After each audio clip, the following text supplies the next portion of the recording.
Hello friends, मैं हूँ प्रीति। और अब तक हमने जाना meaning, scope and value of psychology. अब हम जानते हैं psychological basic of behaviour. Psychological basis of behaviour में व्यवहार का दैहिक आधार होता क्या है। ठीक है, कोशिश तो करूँगी मैं इसे संक्षिप्त भाषा में समझाने की, लेकिन हो सकता है कुछ चीज़ें थोड़ी लंबी हो सकती हैं। तो अगर आप जानना और समझना चाहते हैं कि व्यवहार होता क्या है, कहाँ से आता है और हम उसे दैहिक आधार पे किस तरीके से प्रेषित करते हैं, तो थोड़ा सा आपको समय देना पड़ेगा। और उम्मीद करती हूँ आपको ये जानकारी मिलेगी तो आपको अच्छा लगेगा और आप समझ पाएंगे कि इसका यहाँ क्या इम्पोर्टेंस है। ठीक है, चलिए जानते हैं। निर्जीव और जीवित उद्दीपकों को प्राणी ज्ञानेंद्रियों द्वारा ग्रहण करता है। ठीक है, जो सजीव होते हैं, निर्जीव होते हैं, जीवित होते हैं, इनके स्टिमुलस के माध्यम से आप ज्ञानेंद्रियाँ आप जानते हैं 5 होती हैं: आँख, नाक, कान, जीभा और त्वचा। ठीक है, इनके माध्यम से आप जानते हैं कि ज्ञानेंद्रियाँ उद्दीपकों से प्राप्त सूचनाओं को ज्ञानवाही नाड़ियों द्वारा सुषुम्ना अथवा सीधे मस्तिष्क को भेजती हैं। यहाँ से प्राप्त आदेश क्रियावाही नाड़ियों द्वारा मांसपेशियों तक आते हैं। फलस्वरूप मांसपेशियाँ कार्य या अनुक्रिया करती हैं। यही क्रिया प्रक्रम है। आप इसको सरल भाषा में समझते हैं, ये तो एक क्लिष्ट भाषा हो गई वैज्ञानिक फॉर्म में। ठीक है, जब हम कोई काम करते हैं ना, अब जैसे कि हमने कहा तो आपने सुना, ये एक तरीके की क्रिया है और प्रक्रिया ये है कि आपने उसे सुना। ठीक है, वैसे ही अगर हम इसके प्रैक्टिकल फॉर्म में देखें तो जैसे कि होता है ना कि आपने कोई बटन टच किया, उसे ऑन किया तो आपने क्रिया की और जो उसकी प्रतिक्रिया हुई उसके बदले में वो बल्ब जलने लगा, तो ये हो गया उसका प्रतिक्रिया। तो ऐसे ही जो हमारा बॉडी होता है, जब फाइनली इसके माध्यम से जो बात की गई है आपके ज्ञानेंद्रियों की, तो इन 5 माध्यम से जब आप किसी चीज़ को जानते हैं, समझते हैं, तो वो आपकी सूचनाओं को, क्योंकि वो आपका शरीर है, ये 5 जो ज्ञानेंद्रियाँ हैं वो शरीर के अंग हैं, तो जब उनके माध्यम से आप कोई सूचना प्राप्त करते हैं तो वो नाड़ियों द्वारा मस्तिष्क के मुख्य भाग में पहुंचकर अपनी सूचनाओं को मतलब एनालिसिस करके आपको उसका कन्वर्ट करता है बिहेवियर के माध्यम से। तो बस मैं ये बताने की कोशिश कर रही थी कि साइकोलॉजिकल बेसिस ऑफ बिहेवियर में किस तरीके से ये पूरा तंत्र काम करता है। ठीक है,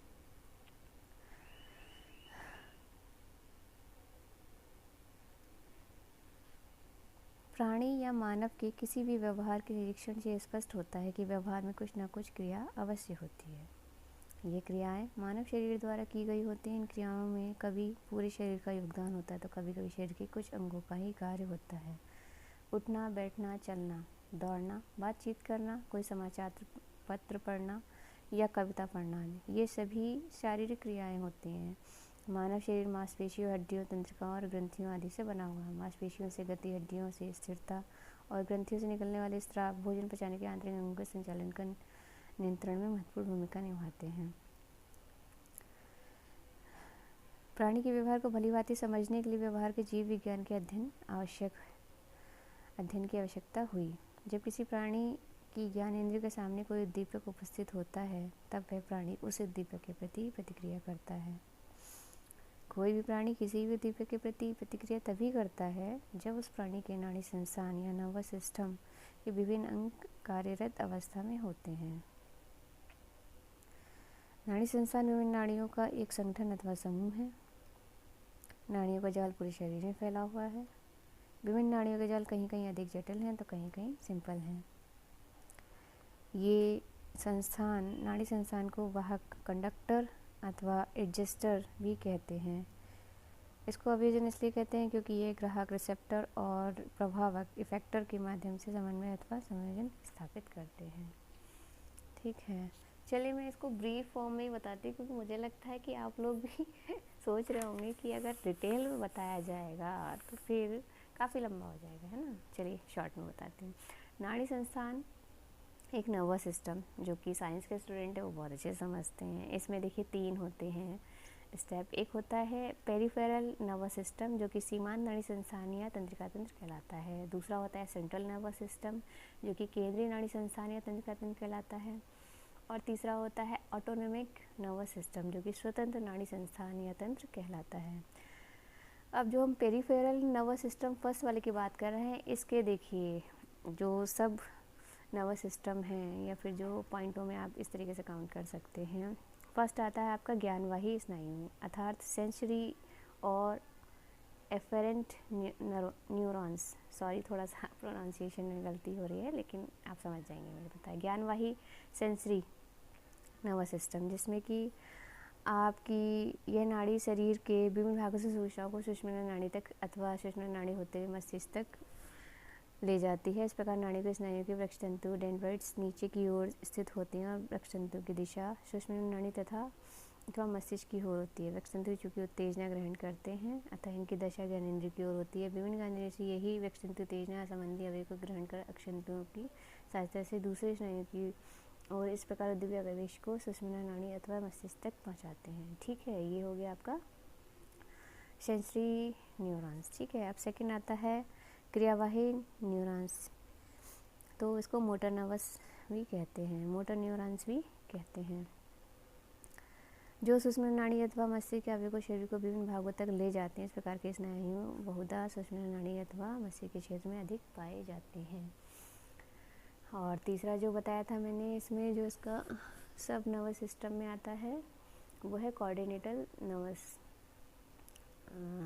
इसमें आता है दो अथवा दो से अधिक स्नायु मिलाने या जोड़ने, या स्नायु मस्तिष्क और सुषुम्ना नाड़ी में अधिक पाए जाते हैं।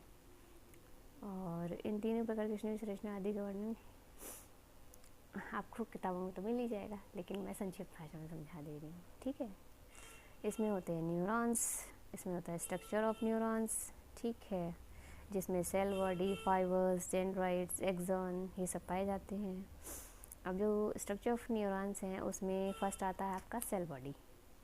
ठीक है, सेल बॉडी के बाद आता है डेंड्राइट्स, थर्ड आता है आपका एक्सॉन, एक्सॉन के फंक्शन आ जाते हैं। इसके बाद आपका आता है kind of neurons. Kinds of neurons में आपका आता है सेंसरी न्यूरॉन्स, मोटर न्यूरॉन्स और कोऑर्डिनेटर न्यूरॉन्स।